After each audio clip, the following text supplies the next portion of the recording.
السلام عليكم، ازيكم؟ اخباركم ايه؟ اتمنى يا رب تكونوا دايما في احسن صحة وفي افضل حال. لا هتشوي ولا هتقلي السمك باحلى طريقة معايا هتعمليه. طريقة صحية جدا ولذيذة جدا جدا. لو عندك اي حد في البيت عندك مش بياكل السمك، جربي الطريقة دي النهاردة باي نوع من السمك وهتعمليه احلى نوع سمك واصح نوع، لا شي ولا قلية ولا اي حاجة هتبهدلك الدنيا، وهتلاقي احلى طعم في الاخر. معايا هنا كده بصلتين، واحدة متقطعة شرايح واحدة متقطعة تقطيع ناعم. ومعايا هنا دقة عبارة عن كزبرة وتوم وشوية كده من الشطة الخضراء وفرمتهم مع بعض، وكمان فلفلاية كده ألوان مقطعة قطع صغير. عندي هنا حبتين كده من البطاطس، قشرتها وقطعتها كده شرايح متوسطة أو رقيقة إلى حد ما. برضو شرايح طماطم، شرايح من الفلفل، قرن فلفل كده حامي، وشوية من الكزبرة، وطماطمايه كده متقطعة قطع صغيرة. البهارات بقى بتاعتي النهاردة هستخدم ايه؟ هستخدم للسمك طبعا لازم يكون عندي كمون وكزبرة ناشفة وبابريكا، وعندي كمان شوية من التوم البودر. السمك بيحب التوم جدا، فانا استخدمت توم صحيح في الدقة وتوم بودر، والليمون طبعا اكيد. عندي هنا حجم السمك ما شاء الله اللهم بارك يا رب كده حجم كويس، فلازم افتحه علشان يشرب معايا التتبيلة كويس وتطلع طعم السمكة من جوه حلو. باحط كده كل سمكة بافتح فيها كده 3 تفتيحات، ولو عندك الحجم أكبر فتحي حسب حجم السمكة اللي عندك. طبعا السمك ده مغسول كويس جدا ومتنضف ومنقوع كده في مية وليمون وجنزبيل، ومعايا تمام جدا يعني. بجيب بقى الصينية اللي انا هجهز فيها السمك بتاعي، وهنزل فيها بشرايح البصل اللي هي متقطعة جوانح زي ما بنقول، تكون يعني محملة شوية عشان تتحمل معايا في الصينية وما تتحرقش معايا بسرعة في الفرن. بحط طبعا رشة زيت في الأول، وبعد كده بنزل بالخضار اللي متقطع شرايح أو متقطع قطع كبيرة. نزلت بالفلفل فوق البصل، وبعد كده بحط البطاطس علشان طبعا ما تتحرقش معايا وتاخد من طعم البصل، ويطلع معايا في الاخر خضار حلو قوي اغمس بيه جنب السمك ويبقى طعمه جميل جدا.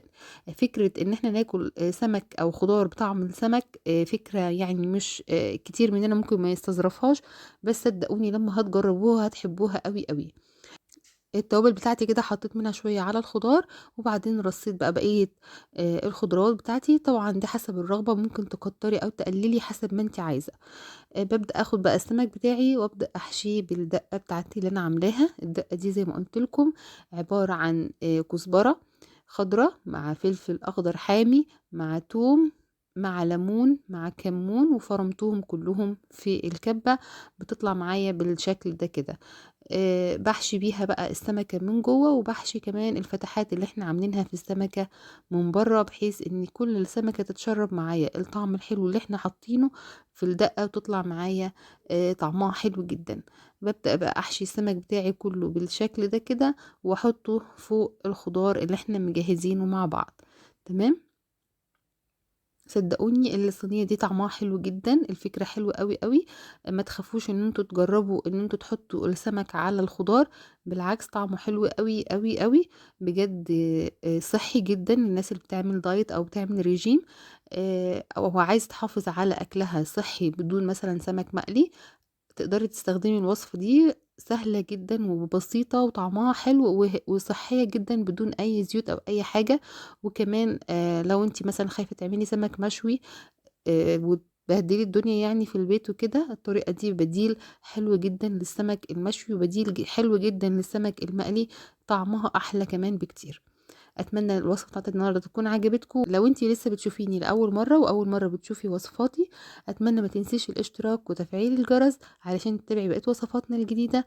وان شاء الله تدخلي القناه وتشوفي كل وصفاتنا اللي عملناها قبل كده، هتلاقي كميه حلوه قوي من الوصفات هتعجبك جدا، وهتلاقي فيها كل ما يلبي طلباتك باذن الله.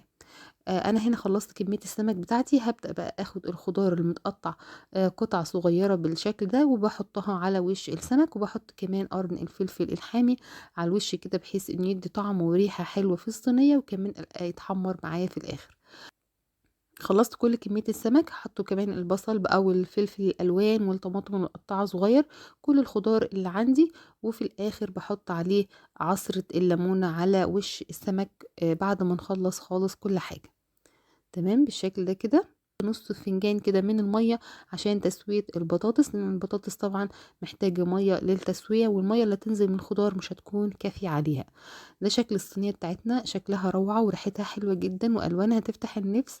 حتى الولاد لما شافوا شكلها كده بعد ما قالوا لا مش هناكل سمك، ساعة ما شافوا الالوان الحلوة دي عجبتهم جدا، وغيروا رأيهم وخلاص قرروا ياكلوا سمك. باغطّيها كده بفويل وبادخّلها فرن سخن جدًا، باحطها على يعني فوق النار مباشرةً، مش في نُص الفرن ولا حاجة، باحطها فوق النار على طول.